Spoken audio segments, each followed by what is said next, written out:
Sean bienvenidos todos los amantes del terror al especial 500. Antes de comenzar, quisiera tomar un momento para agradecerles nuevamente por suscribirse, dar like, comentar y compartir mi contenido. Muchas gracias. Y ahora sí, comencemos.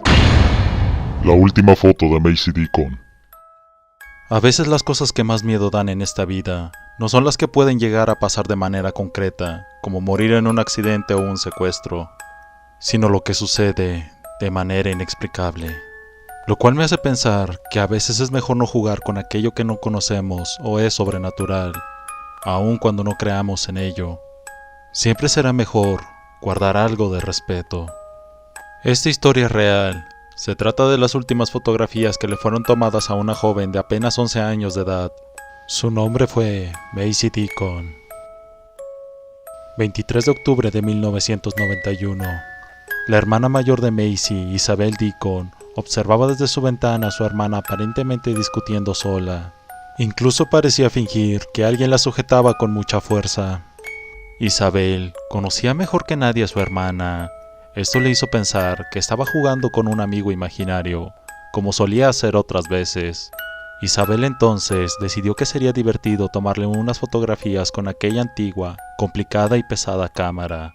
No había nadie alrededor, solo ella y su hermana, pero al momento de tomar la foto, fue noqueada por una ráfaga de viento muy fuerte. Cuando despertó, se dio cuenta que su hermana ya no estaba en ninguna parte. Isabel, asustada, supo que nada andaba bien con esa situación, porque lo primero que encontró al despertar fue un cráneo humano. Como era de suponer, dio aviso a las autoridades sobre la desaparición de Macy Deacon, de 11 años. Nadie encontró ninguna explicación a la desaparición de Macy, al menos hasta que se revelaron las fotografías tomadas por Isabel. Las fotografías revelaban a una misteriosa figura oscura que sujetaba a la pobre niña en contra de su voluntad por un brazo, y que sostenía en la otra mano un cráneo humano, muy probablemente el que fue encontrado por su hermana. Al realizar los estudios de la arcada dentaria, descubrieron que aquel cráneo humano pertenecía nada más ni nada menos que a Macy Deacon, y la figura oscura y encapuchada jamás fue identificada.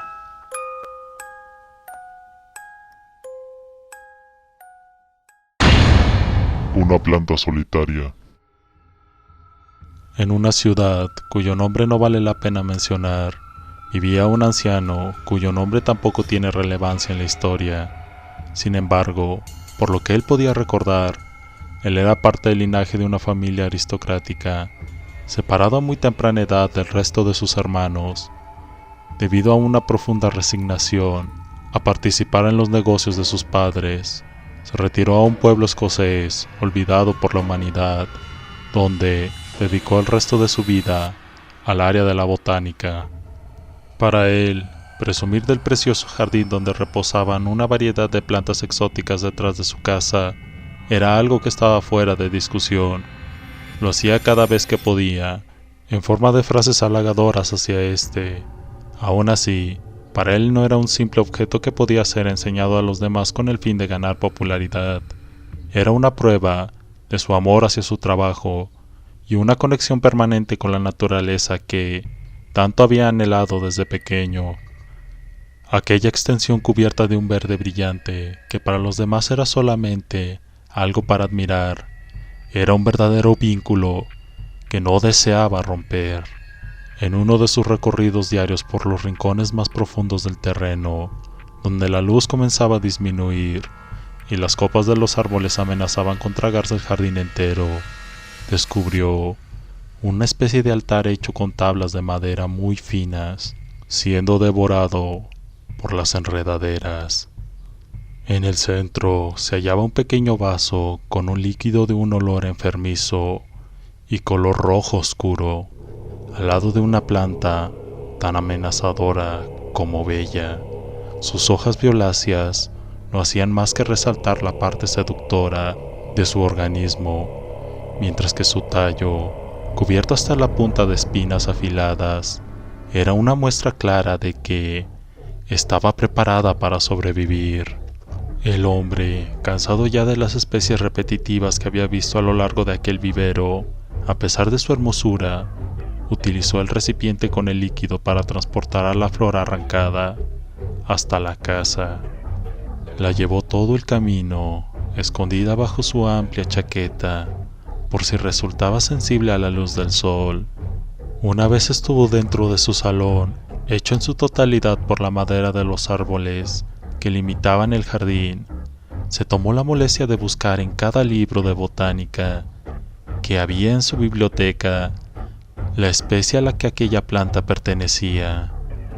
No hace falta decir que no había registro alguno sobre ella.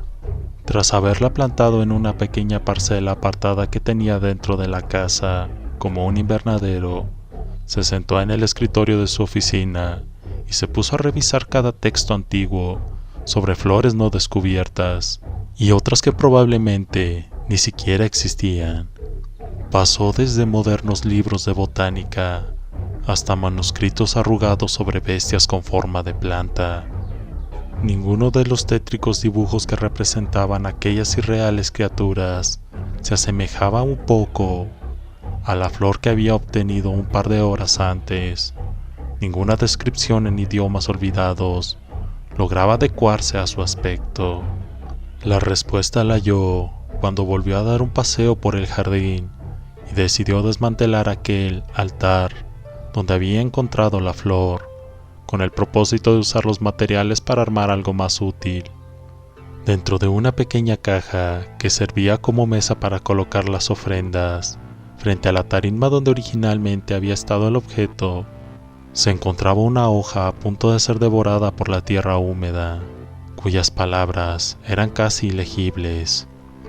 Entre los pocos caracteres reconocibles se hallaba una foto de la planta y un título: Venus 824. No se molestó en buscar información en internet o en la biblioteca. Sabía perfectamente que era improbable que ese nombre se hallara registrado en algún sitio, por lo que decidió no hablar de ello a ningún vecino o conocido. La guardó con recelo en una habitación bien escondida en su inmensa casa, con tal de que nadie la encontrara cuando hubieran visitas. El hombre pudo ver con el paso de las semanas el crecimiento casi exagerado de la planta, como si su tallo se volviera tan fuerte como la madera de roble, como sus delicados pétalos se convertían en hojas gigantes y amenazantes. Sin embargo, al mismo ritmo que parecía madurar sin control, notó que estaba comenzando a languidecer. Sus pétalos, que originalmente habían sido de un agradable color carne, habían comenzado a tornarse de un gris oscuro y a perder fuerza, secándose. El tallo, que había crecido grueso, con un color verde brillante, se pudría por sí solo. El cambio en la planta había sido exagerado, algo que no podía suceder en solo unas pocas semanas. El anciano, desesperado por encontrar algún tipo de ayuda con la que rescatar a su querida flor, recurrió finalmente al lugar donde menos quería buscar, la biblioteca del pueblo. Muy a su pesar, estaba consciente de que allí debía haber más información sobre botánica que en la suya propia, pero la simple idea de tener que conversar con los vecinos que anduvieran por allí, o la misma bibliotecaria, le desagradaba. Tomó el abrigo más pesado y oscuro que encontró junto a la puerta. Salió y se dirigió al renovado edificio de la biblioteca. No tardó mucho en llegar a pie. El aire fresco que había sentido cuando caminaba por las calles le resultó refrescante, pero al cruzar la puerta de vidrio, la atmósfera se transformó. El aroma dulce de la comida hecha por la tarde y la alegría de los pájaros al cantar fueron reemplazados por el silencio sepulcral del vestíbulo y un olor inconfundible a papel. Esto bastó para que el mal humor del hombre regresara, y sus ojos, cargados de ira debido a la falta de sueño, cayeron poco a poco hasta quedar entreabiertos. La mujer, que se encargaba de supervisar a los visitantes, se hallaba detrás de su escritorio, como de costumbre leyendo algún chisme que encontraba en las revistas pasadas de moda que había por allí. El ambiente era enfermizo.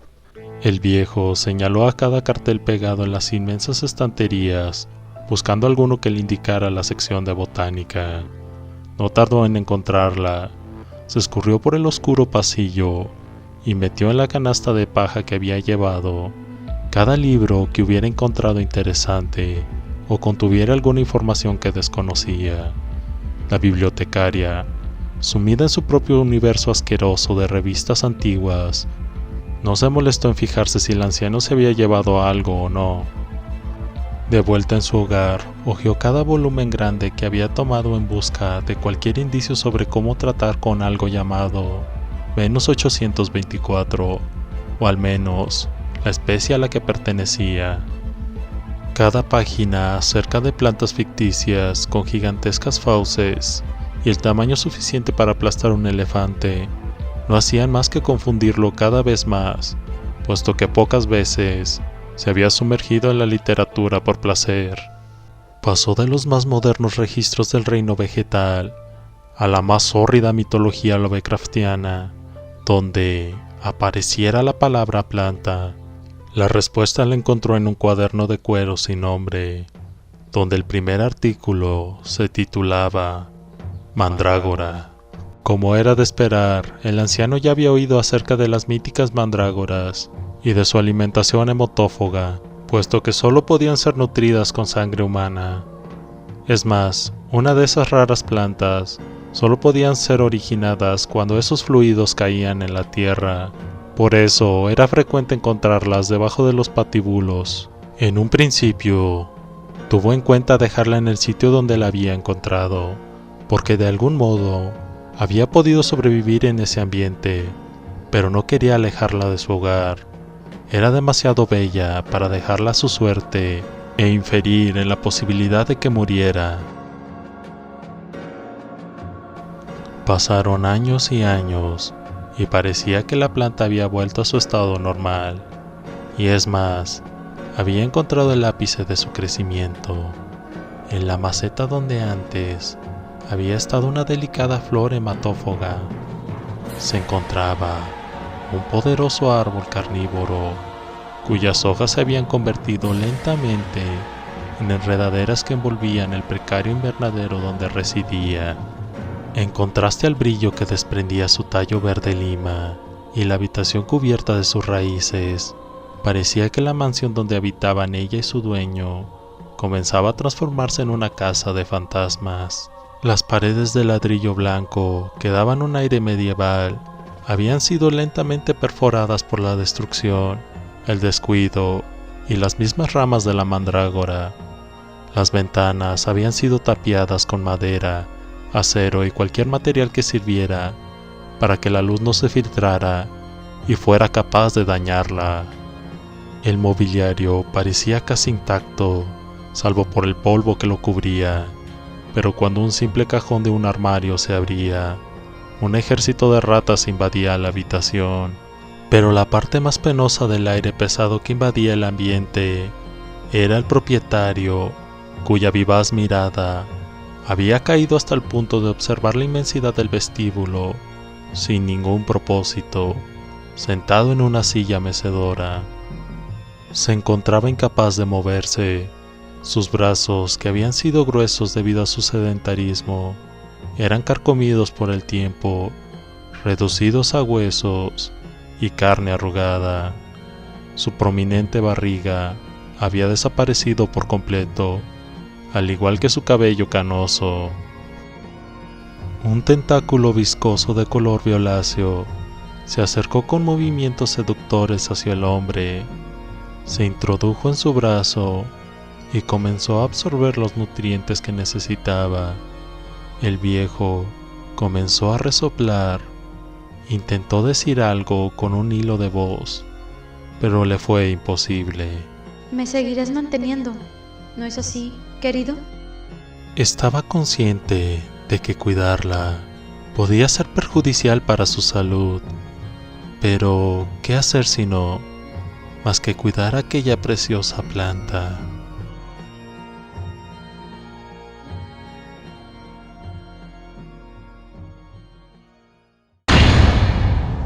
Croatoan. Pasaron ya 2 semanas desde que eres detective en el caso en el que más de 100 personas han desaparecido en una pequeña localidad llamada Robertson Country. No dejaron rastro alguno ni tampoco se sabe por qué sucedió esto. La única evidencia es la palabra escrita en un pequeño árbol en la avenida cerca del centro de la ciudad. Has estado preguntándote su significado sin lograr descifrarlo verdaderamente. Mientras tomas tu café, un oficial dice que encontraron más evidencias en el lugar y pone lo que parece ser un diario en tu escritorio. ¿Dónde lo encontraron? Dentro de una casa. Es de un tal Richard Phillips. Ve a la página 45. Ahí está todo lo que usted busca. Sin pensártelo 2 veces y con la taza de café aún en tu mano derecha, empiezas a leer el diario desde la página 45, tal y como te lo recomendó la oficial. Septiembre 23, 22:30 horas. Hoy fue un día agotador en el trabajo. Me preocupa Diana, hace ya 2 días que falta al trabajo, y la última vez que la vi pareciera que no durmió durante días. Haré un par de trámites que debo realizar y luego la llamaré para asegurarme que esté bien. Septiembre 13, 23 horas. He tratado de llamar a Diana, pero no contesta el teléfono. Hace un par de minutos que mi perro está ladrando y me acerqué a la ventana para saber qué le asustaba. No había nadie, pero lo que sí noté es que una densa niebla estaba abriéndose paso por toda la calle. Fui al patio y saqué la ropa que había extendido por si llegaba a llover, aunque no he visto que en el noticiero dijeran que llovería. El perro al fin está callado y recién ahora soy capaz de cenar tranquilo. Me pregunto qué le pasará a Diana. Septiembre 14, 08:25 horas. ¿Qué tan rápido puede sucumbir la gente al caos? Respuesta: muy rápido. Me levanté temprano oyendo gritos y disparos. Me asomé por la ventana y vi que alguien corría por la calle. No sabía de qué estaba corriendo hasta que vi la niebla. La niebla parecía tener vida propia y esta empezó a hacerse más espesa alrededor del hombre. Escuché más gritos y luego nada más que un silencio inquietante. Agarré un par de trapos y tapé las grietas que había debajo de mi puerta y por arriba de ella. Luego, con cinta adhesiva, empecé a sellar completamente mis ventanas. Sea lo que sea que haya o produzca esa niebla, no quiero averiguarlo. Llamé al 911 para ver si saben algo al respecto y si pueden sacarme de aquí. Le he puesto un bozal a mi perro, pues, si es que hay algo en esa niebla, no quiero que me escuche. Septiembre 14, 15:30 horas. Nada funciona, ni los celulares, ni la televisión, ni siquiera prende la maldita computadora que compré casi nueva. Hace 1 hora escuché a alguien correr y el sonido de la puerta de un auto al abrirse y cerrarse. Al parecer, aquel que se subió al auto trató de arrancar el motor sin éxito. Como era de esperarse, la niebla cubrió totalmente el auto y cuando empezó a dispersarse, vi que la persona aún estaba dentro del auto. Al parecer tiene miedo. Soy un torpe, obvio que tiene miedo, incluso yo lo tengo, pero está viva. Septiembre 14, 20:40 horas. ¿Será que esto es a nivel mundial? No, prefiero no pensar en eso. En cambio, sigo pensando en la persona que debe seguir atrapada dentro del vehículo. Trato de hacerlo cada hora para no estallar de la desesperación. Creo que la niebla en torno al vehículo se está disipando. Me pregunto si puedo llegar hasta él y rescatar a quien esté dentro. Voy a intentarlo. Debo hacer algo o me volveré loco. Despiertas, has salido de ese estado hipnótico en el que te has introducido a leer el diario. Miras tu reloj y te das cuenta de que tu turno ha acabado. Tomas el diario y te diriges a tu coche para volver a tu casa. En el camino tratas de encontrar una conexión entre los sucesos. ¿Qué le pasó al hombre del diario? ¿Habrá rescatado a la persona dentro del coche? ¿Qué producía la niebla en el ser humano como para matarlo? O una más razonable, ¿qué había en esta? Llegas a tu hogar de noche y estás muy cansado, por lo que te cambias y te acuestas en tu cama para poder descansar hasta el día siguiente. Pero no, tu curiosidad por saber cómo acaba la historia que te ha contado el diario es aún mayor que tus ganas de dormir. Coges el diario y lo abres una vez más justo en la página en la que te quedaste. Septiembre 15, 17:20 horas. Lo he arruinado. Los sucesos que tuvieron lugar desde esta entrada y la anterior han decidido mi destino. Ahora las ruedas que daban movimiento a mi vida han parado y yo, su ocupante, espera la inminente muerte. Ayer cuando salí de mi casa para ir hacia el vehículo y rescatar a quien estuviera en él, jamás debí hacerlo. Cuando di el primer paso hacia el exterior, llevaba conmigo tan solo una linterna. Con paso lento y sigiloso me encaminé hacia el automóvil. Ya casi no había niebla. Llegué hasta el vehículo y miré dentro de este. Había un hombre mayor. Di un par de golpes en la ventanilla para llamar su atención. Al principio creí que dormía, pero luego caí en cuenta de que estaba inconsciente. ¿Cómo no? El sujeto no debe de haber tomado ningún tipo de líquido en días. Traté de abrir la puerta. Bien, estaba abierta. Agarré al hombre por las piernas, lo saqué del vehículo y cerré la puerta. Ese fue un grave error, porque al hacerlo no medí mi fuerza y ésta se cerró con un fuerte golpe que hizo eco en el impenetrable manto del silencio en el que estaba convertido el pueblo. La niebla, oh por Dios, la niebla empezó a venir hacia mí. Me había oído. Aumenté la velocidad de mis pasos, pero el hombre pesaba demasiado. No iba a rendirme, no podía rendirme. La niebla se acercaba lentamente hacia mí y yo estaba a unos cuantos metros de mi casa, y allí lo vi, la sombra de un extraño ser que se acercaba en 4 patas hacia mí. Me congelé, el miedo invadió mi cuerpo y en un acto de desesperación, combinado con cobardía, solté las piernas del hombre. Mi valentía se esfumó. Dejó de importarme la vida del extraño que me había propuesto salvar. Ahora solo quería volver a mi hogar. Corrí hacia la entrada de mi casa. Detrás de mí escuché un grito de dolor y pena. No tuve que pensar mucho para saber de quién se trataba. Cuando llegué al umbral de la puerta, pasé de largo y me olvidé de cerrarla. ¡Qué idiota! Quise enmendar mi error, pero era tarde. La niebla estaba a tan solo unos metros de la puerta de mi casa, y esa cosa, ese engendro salido de quién sabe dónde, me estaba dando caza. Corrí y me refugié en el armario del segundo piso con la falsa esperanza de que aquel ser sea estúpido y no supiera cómo subir una escalera. En minutos todo el lugar quedó cubierto de niebla, y así es como he llegado aquí, al último cuarto, donde deposito mis últimos minutos de vida, pues aquí veo, desde la pequeña abertura del armario, a esa cosa. Es delgada, muy delgada. Está completamente calva, a excepción de algún que otro mechón de cabello largo. Está casi desnuda, no posee organismo reproductor alguno. Sus labios están contraídos hacia adentro de su boca, y sus ojos, donde se supone que deberían de encontrarse los ojos, solo hay 2 cuencas vacías. Pero entonces, ¿cómo he llegado a saber dónde estoy? ¿Cómo es que ha pasado de ver la habitación, tan solo con curiosidad, a golpear violentamente, una y otra vez, la puerta del armario donde estoy escondido? ¿Acaso puede oler mi miedo y mi desesperación? En estos últimos minutos que me quedan de vida, oigo su voz gruesa y grotesca gritando una y otra vez la misma palabra, una palabra que jamás había oído. Allí acaba la historia. Todas las demás páginas estaban llenas de la misma palabra en letras más grandes, medianas y pequeñas. La misma palabra, una y otra vez. Croatoan. ¿Puede que el que haya escrito el diario haya dicho la verdad? ¿Una criatura atacó al pueblo? No quieres creerlo. Tratas de buscar una respuesta lógica, pero sabes que esta es la única totalmente razonable. Cierras el diario y te pones a dormir. Tienes una pesadilla donde eres el tipo del diario, corriendo por un sendero interminable para escapar de la criatura. Has despertado en medio de la noche y en la oscuridad querés ver una silueta, por lo que prendes la luz rápidamente. Nada.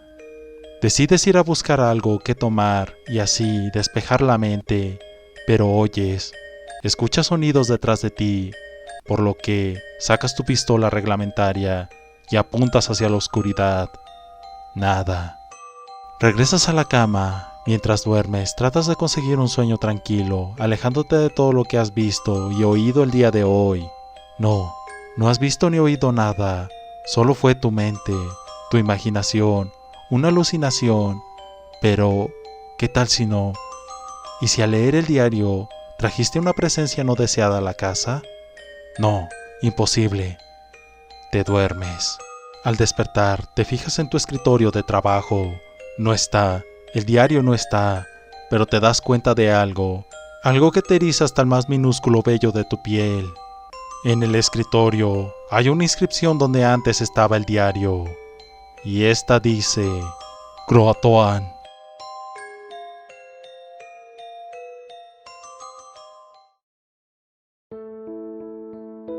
Antes de continuar con esta recopilación de creepypastas, quisiera tomarme un minuto para recordarles suscribirse al canal. Eso me motiva mucho para seguir escribiendo historias y creepypastas. Sin más que decir, continuemos. Ravencrake.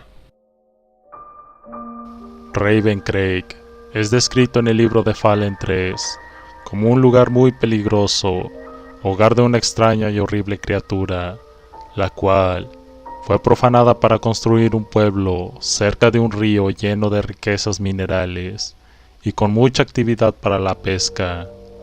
Tiempo después, el pueblo fue abandonado por asesinatos y crímenes horribles.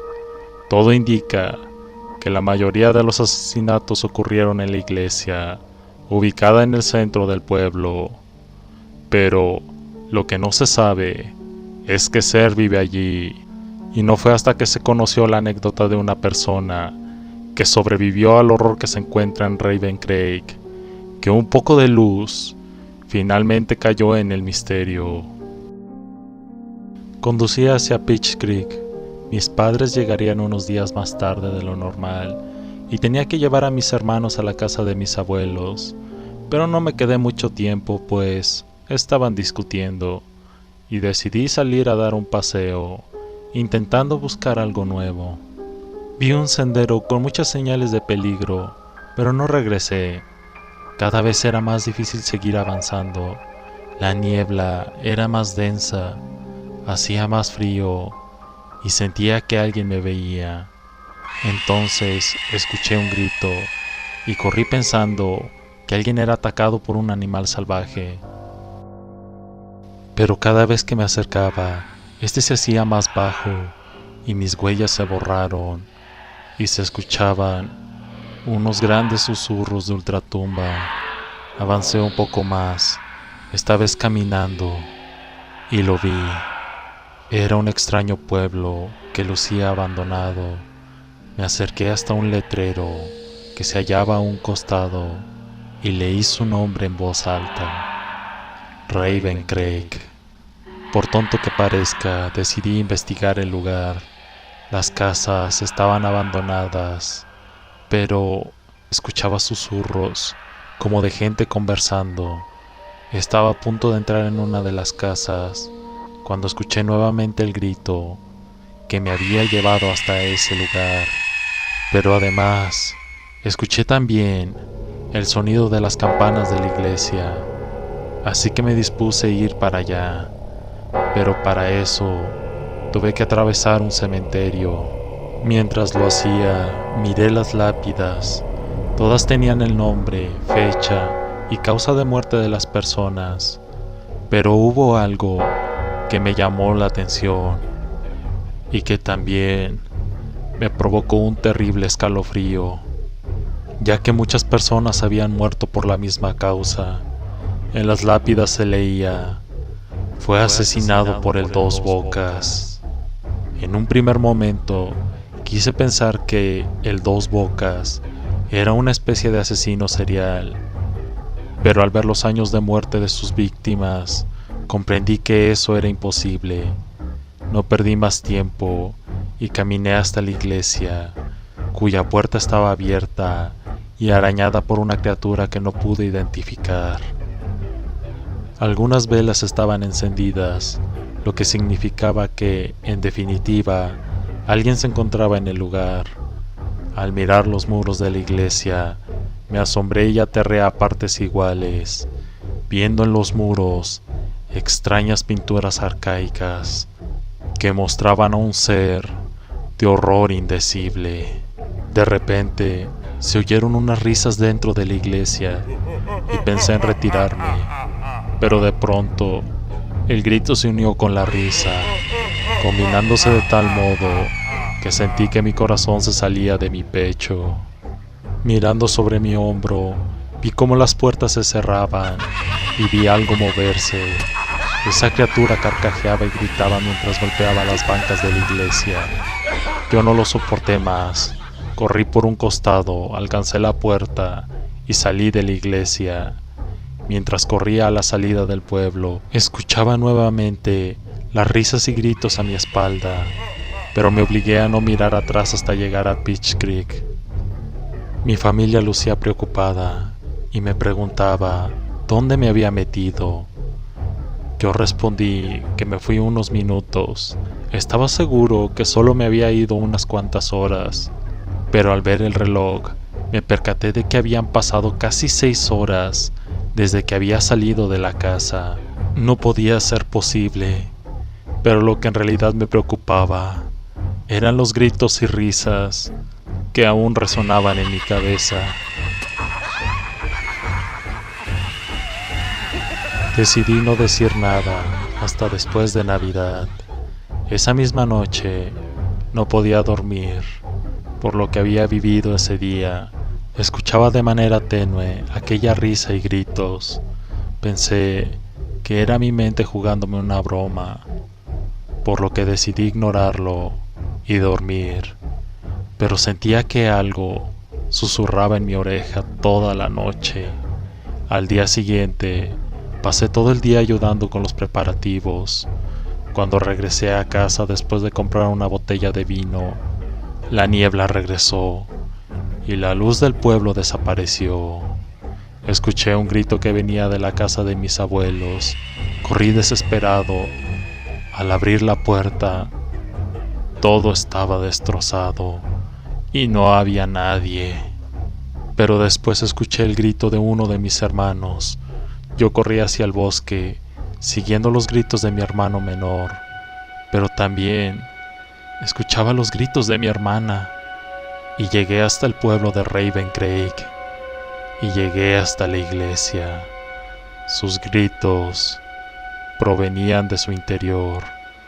Miré mi celular, pues pensé en pedir ayuda, pero no funcionaba, y al mirar mi reloj, noté asombrado como las manecillas del reloj retrocedían y después se adelantaban velozmente, como si el tiempo se hubiera vuelto loco.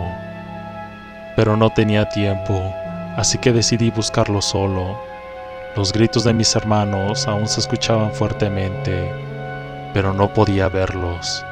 Los gritos me llevaron hasta el interior de la iglesia. Tomé un trozo de metal que estaba en el suelo y entré a esa tétrica iglesia.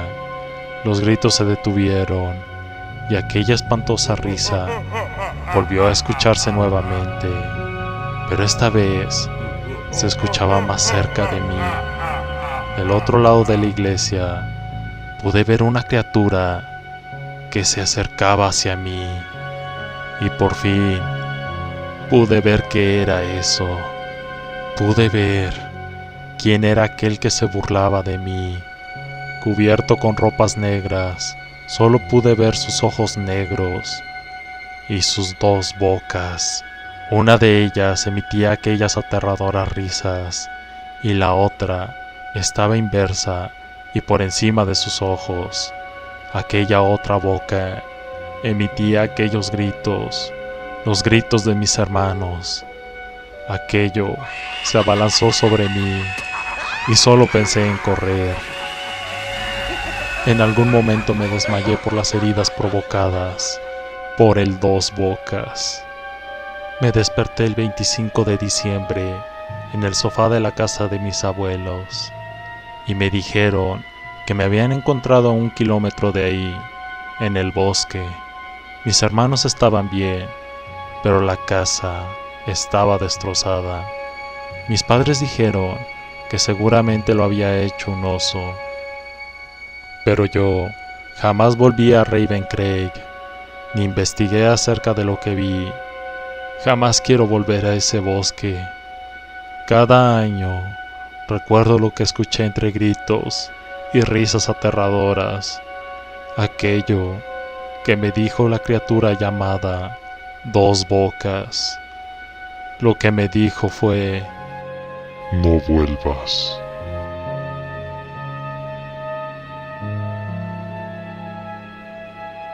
Poco se sabe del Dos Bocas. El sujeto de nombre Tom no pudo declarar nada más, solamente una breve descripción de aquella criatura.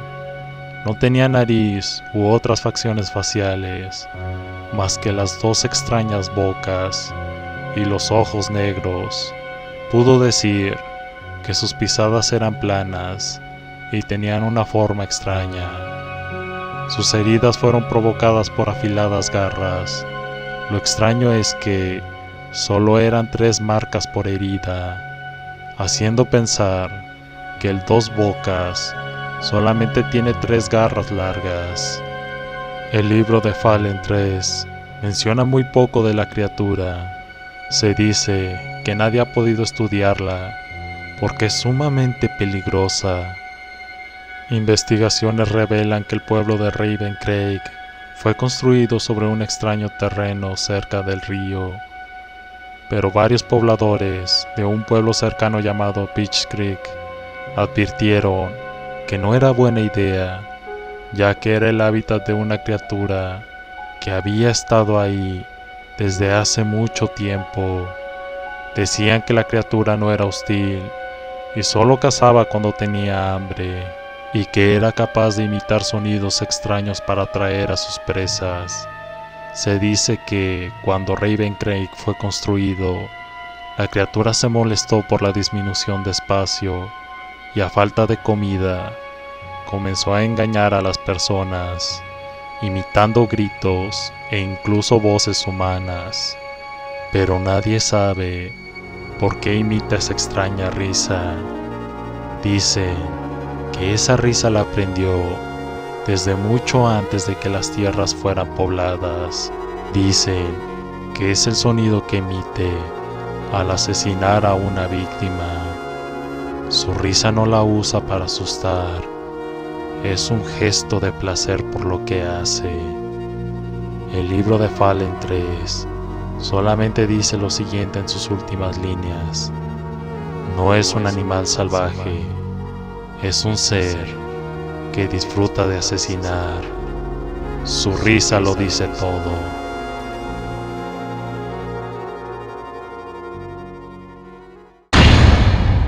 El túnel carmesí.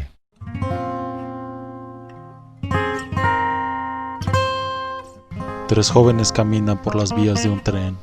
Las ramas de los árboles a sus costados se inclinan siniestramente hacia ellos, como queriendo alcanzarlos. La madera bajo sus pies es muy vieja, pero no está astillada, y aunque los rieles están sucios, no lucen desgastados. Los tres amigos se detienen frente a un túnel. Las vías por su parte continúan, atraviesan esa tenebrosa cueva. Israel, el mayor de los tres, mira cómo los rieles se desvanecen en el interior de esa aterradora oscuridad. En el suelo hay madera destrozada, como si un tren hubiera destruido una barricada de maderos. A los costados del túnel se encuentran 2 grandes cruces de madera, de aproximadamente 3 metros de alto y 1,60 m de largo. En otro tiempo, fueron símbolo de solidaridad y luto por las personas que fallecieron tras haber trabajado en ese sitio, pero ahora solo le dan un aire más espeluznante a ese lugar que se encuentra tan alejado de la civilización, casi escondido en el bosque, como un secreto horrible que sería mejor olvidar entre la espesura de los árboles. ¿De verdad vamos a entrar?, inquirió Mateo mirando la cruz del lado derecho del túnel.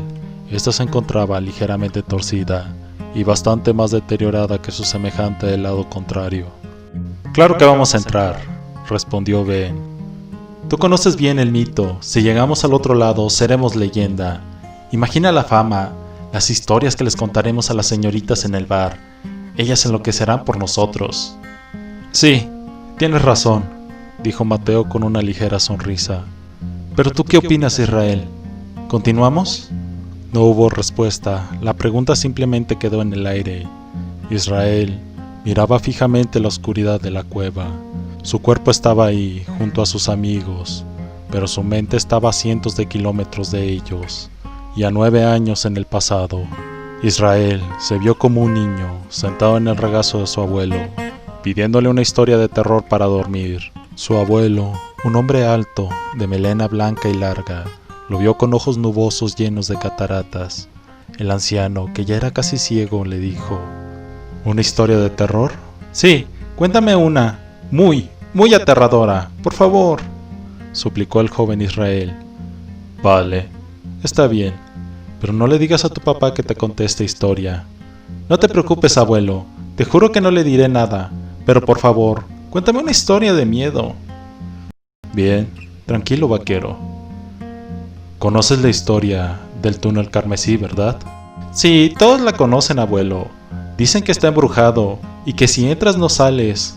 Ya la conozco, cuéntame otra. Tranquilo, hay más cosas en ese sitio que nunca te contaron. Hay tanto de ese sitio que una sola vida no alcanzaría para relatar todo lo que ahí se vio. Hijo, tú no conoces la verdadera historia. A ti no te contaron el origen del túnel.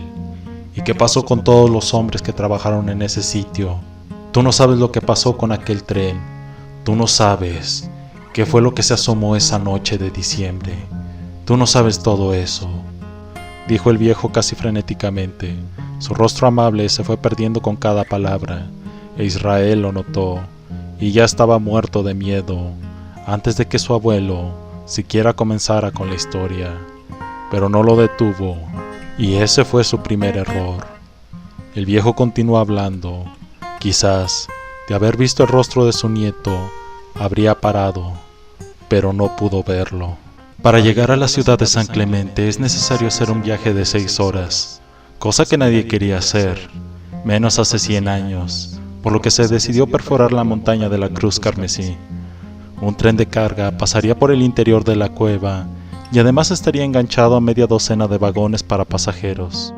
Al principio hubo muchas personas que se rehusaban, pues tendrían que atravesar la montaña, y el solo hecho de pensar en todo ese trabajo ya los había dejado agotados. Pero al final se decidieron. El trabajo comenzó en 1897, pero no fue hasta 1906 que finalmente terminaron la labor. El túnel medía aproximadamente 15 kilómetros. Fue un trabajo duro para los obreros, pero, para su fortuna, había un túnel que les había facilitado mucho el trabajo. En ese entonces se le conocía como la Cueva de los Duendes, ya que en las noches de luna llena, los valientes que se adentraban al bosque juraban que pequeñas figuras oscuras se reunían en la entrada del túnel y decían que canturreaban algo en un idioma extraño que no podían comprender o siquiera identificar. Pero lo más extraño de todo era que a la mañana siguiente, en los muros de la cueva y en el suelo, aparecían círculos extraños con inscripciones que nadie fue capaz de traducir, si es que tenían algún significado real en primer lugar. Como sea, cuando terminaron con el trabajo, algo raro pasó. Los hombres que habían hecho el túnel murieron, todos ellos, pero no lo hicieron dentro de esa caverna. No, murieron de diversas razones, poco después de concluir su labor. Algunos se suicidaron sin razón aparente, otros tuvieron accidentes en extremos raros, como si buscaran deliberadamente terminar con sus vidas. Algunos fueron asesinados por personas completamente ajenas a ellos. No sé qué me pasó, era lo que usualmente decían sus asesinos a las autoridades.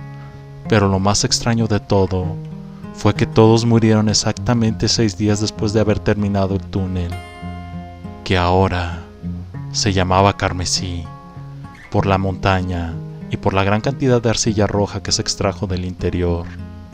Todos en la región se enteraron, por lo que se colocó una cruz al costado del túnel, una en nuestro lado y otra al extremo contrario, en San Clemente.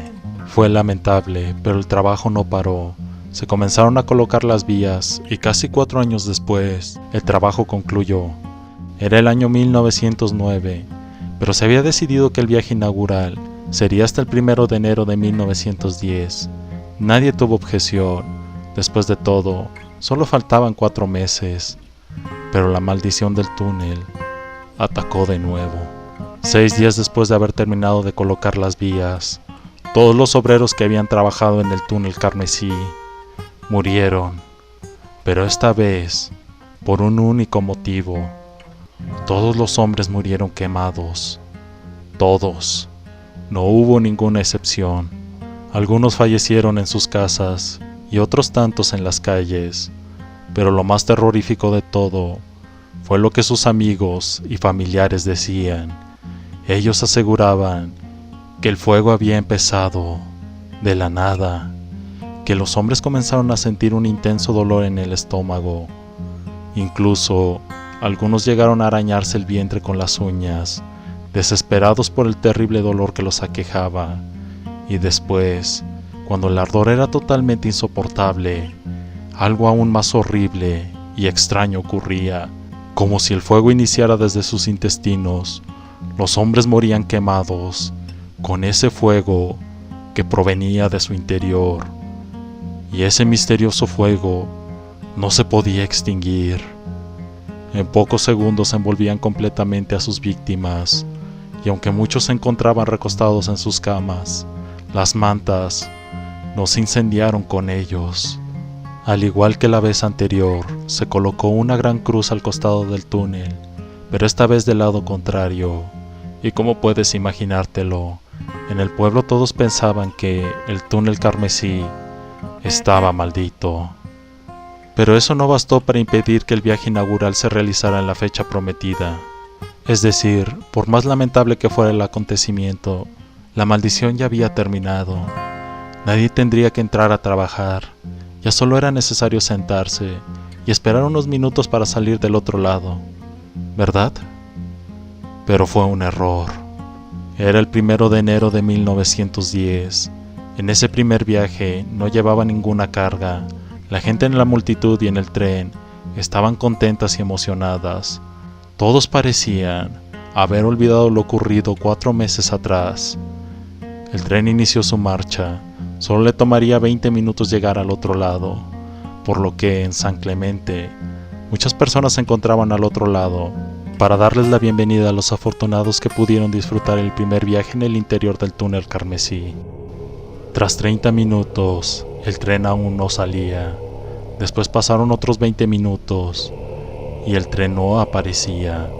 Cuando pasaron 90 minutos, todos en San Clemente suponían lo peor. Creían que el tren se había atascado en el interior, o algo peor, quizás un derrumbe. Una docena de policías se disponían a entrar, pero cuando se acercaron, una potente luz los hizo quitarse del camino.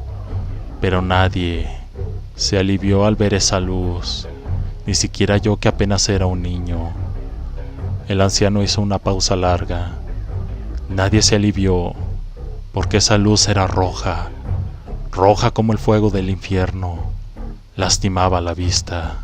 Y cuando el tren finalmente salió del túnel, la luz se extinguió. Desapareció en un abrir y cerrar de ojos, como si solo hubiera sido producto de nuestra imaginación. El tren parecía encontrarse en perfecto estado. Al menos por fuera todo parecía normal, pero nada más alejado de la realidad. Algo chorreaba por los costados del tren. Algo rojo. Ese horrible rastro carmesí continuó haciéndose más y más largo hasta que el tren se detuvo. Avanzaba lentamente, pues ya nadie lo manejaba, y cuando se detuvo, los policías se acercaron a las puertas. No las abrieron de inmediato, pero cuando al final se decidieron, litros y litros de sangre brotaron de las puertas. Un enorme charco de sangre se formó bajo el tren. La escena fue horrible, tanto que ni siquiera supe qué pensar. Solo sentí miedo, pero no grité. Nadie gritó, de hecho. Hubo un segundo de silencio absoluto, pero después la multitud gritó. Los oficiales lucían aterrados y el alcalde de San Clemente estaba muerto de miedo ante la inverosímil escena. No supe más de mí ese día, pues mi papá y mi mamá me obligaron a cerrar los ojos hasta llegar a casa, como temiendo que algo más ocurriera. Afortunadamente, nada más pasó, pero días después escuché a mi padre contarle a mi madre lo que había pasado. La voz de mi papá temblaba, Casi parecía que se desmayaría. Nunca antes escuché a mi padre así, y nunca más lo oí hablar con esa voz. Él le dijo a mi madre que dentro del tren no había nadie vivo, pero que eso no era todo, pues cuando decía que no había nadie, era de manera literal.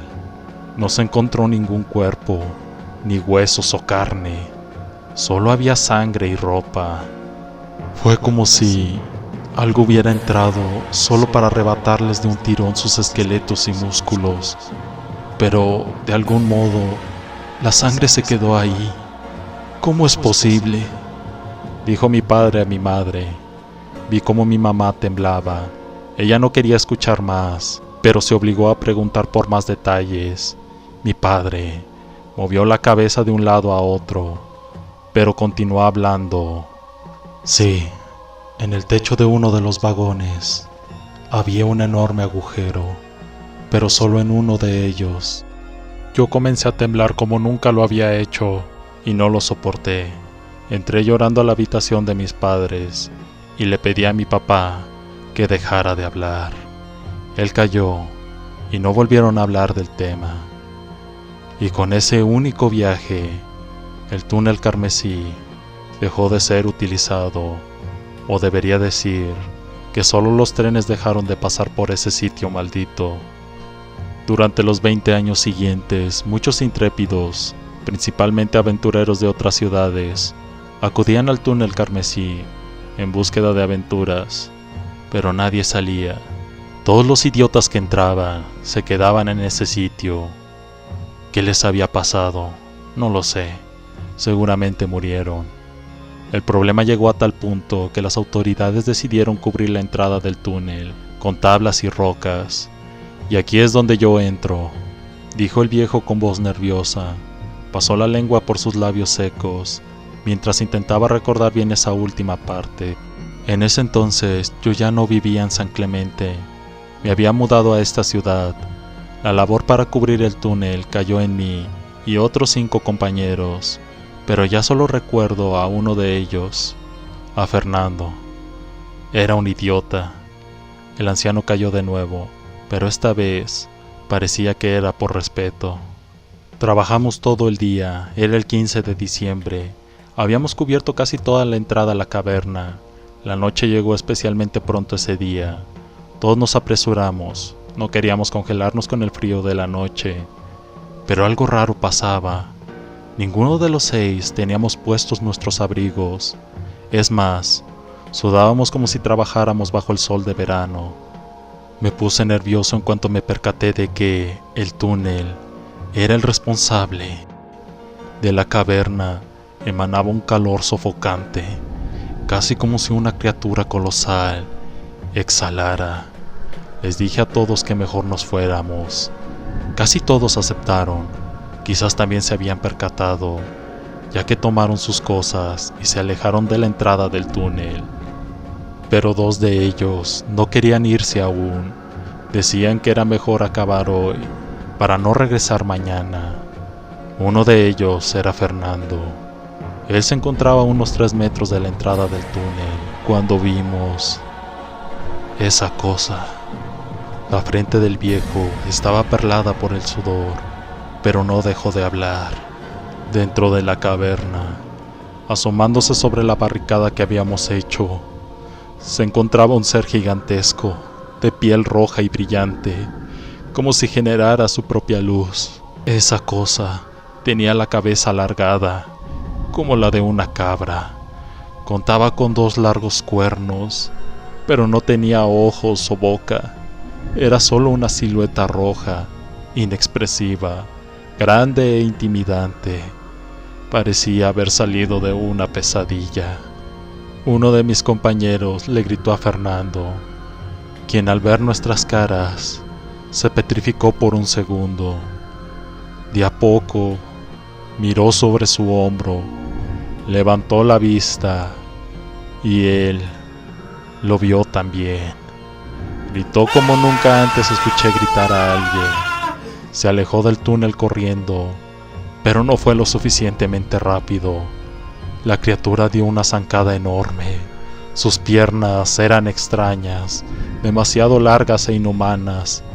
No se parecían a nada que hubiera visto antes, y de un paso destrozó la barricada que tanto nos costó levantar. Cuando salió del túnel, pudimos apreciar su tamaño. Era más alto que el agujero de la caverna. Quizás medía unos 5 metros. Todos los demás también comenzamos a correr, pero ese demonio atrapó a Fernando.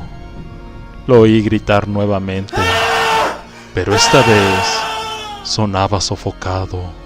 Al mirar sobre mi hombro, vi cómo esa cosa entraba de nuevo al túnel, y no vi a Fernando, pero sí lo escuchaba, cada vez más lejos, cada vez con más eco, cada vez más sofocado y desesperado, cada vez más muerto. El viejo volvió a guardar silencio. Su voz en las últimas palabras sonaban débiles y temblorosas. Carraspeó y después continuó.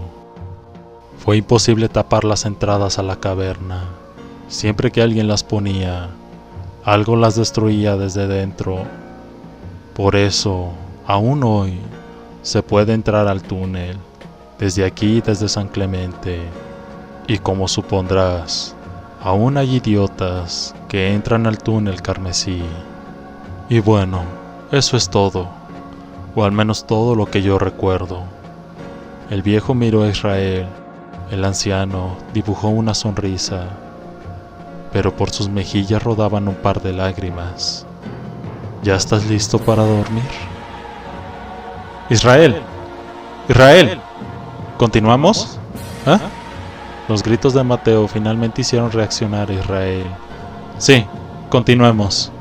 Con esas últimas palabras, los 3 jóvenes comenzaron a caminar al túnel carmesí. Y ese fue el segundo error de Israel.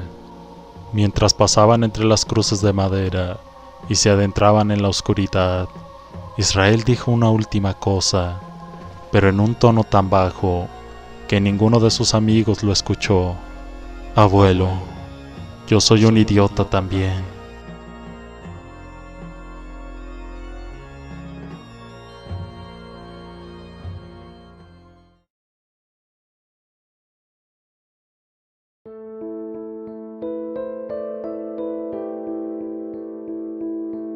Llegamos al final de este especial, espero lo hayan disfrutado. Si fue así, no olvides dejarme tu like y compartir el video con todos tus amigos. Suscríbete si no lo estás, y si ya lo estás, no olvides activar la campanita de notificaciones para ser el primero en ver mis nuevos videos.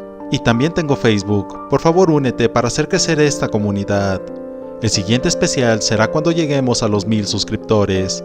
Ayúdame por favor a llegar a esta meta, y yo les prometo más historias originales y recopilaciones de los mejores creepypastas. Sin más que decir, se despide Dark Shark. Hasta pronto.